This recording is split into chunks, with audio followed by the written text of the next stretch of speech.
वक्त बगदाद का जो गवर्नर था उसने एक महल में अपने महल में अजीम शान मिलाद मुस्तफा की महफिल का इनकाद किया, एहतमाम किया। बड़े बड़े अमीर वजीर उसमें बुलाए गए और बड़े बड़े शहनशाह उस महफिल में आए। एक वहां पे बुढ़िया माई भी थी जो गरीब थी।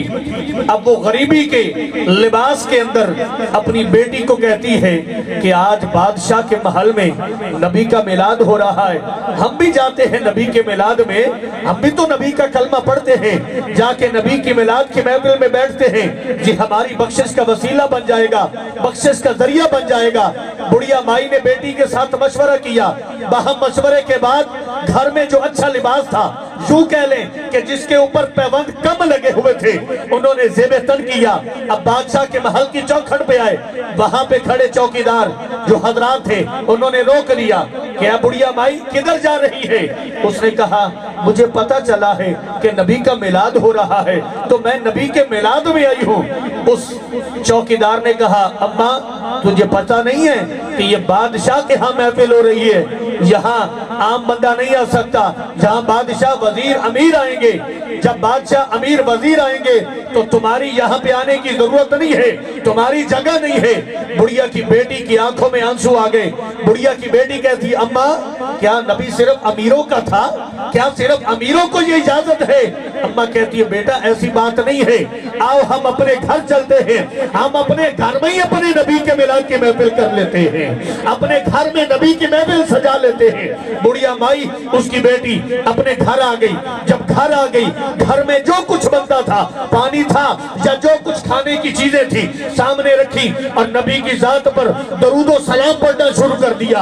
आंखों से आंसुओं की झड़ी है, नबी की नात पढ़ी जा रही है, नबी की जात पर दरूदे पाक के तोहफे भेजे जा रहे हैं, सलामों के गजरे भेजे जा रहे हैं। अब हुजूर गौसे पाक रज़ियल्लाहु ताला अन्हु को दावत थी बादशाह के यहाँ, लेकिन जब हुजूर गौसे पाक बादशाह के महल में जाते हैं फौरन वापस लौट आते हैं। आके बुढ़िया के घर के पास आके बुढ़िया माई के जो दरवाजे की चौखट थी उसको चूमने लग जाते हैं, चूम चूम के आहें भर के रोने लग जाते हैं, सिसकियां भरने लगते हैं। बुढ़िया अम्मा कहती है बेटा मुझे ऐसे लग रहा है जैसे हमारी चौखट के बाहर कोई रो रहा है, सिसकियां भर रहा है।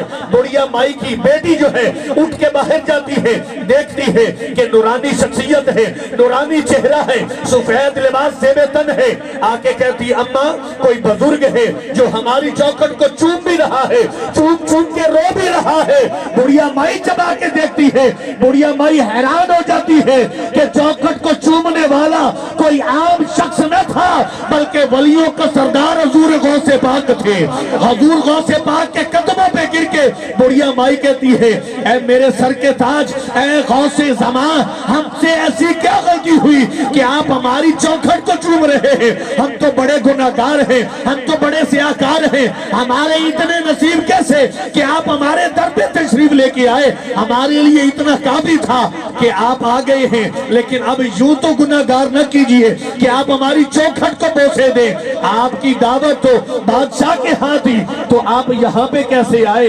हुजूर गौसे पाक फरमाने लगे कि ऐ बुढ़िया अम्मा तू ये सोच रही है कि वो बादशाह के महल में नबी का मिलाद सजा है, नबी की महफिल सजाई गई है। ऐ अम्मा मेरे नबी की जात कभी महल्लात नहीं देखा करती, कभी बादशाह अमीरों वजीरों को नहीं देखा करती।